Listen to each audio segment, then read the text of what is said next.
1989, le Canada, Toronto, une journée normale, et d'un seul coup, blackout électrique.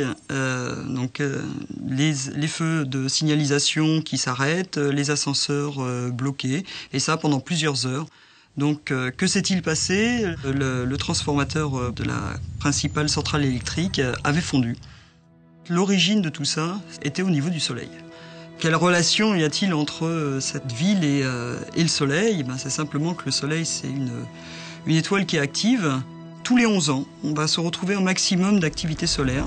Ça veut dire que le nombre de taches solaires qui va être visible sur le disque va augmenter. Et là où on a des taches solaires, on peut avoir des éruptions solaires.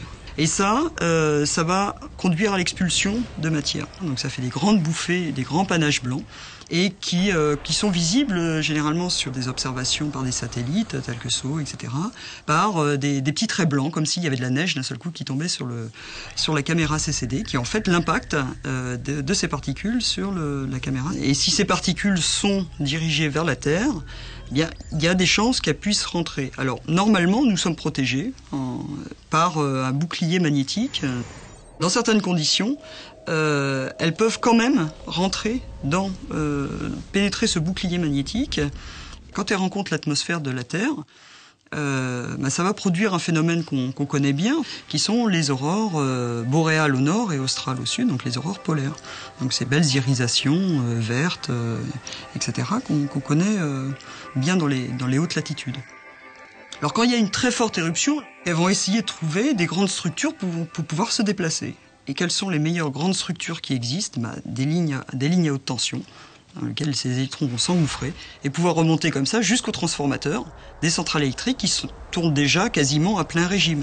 Donc il y a une surtension qui se produit, donc le transformateur est endommagé, et voilà, donc les blackouts sur une ville.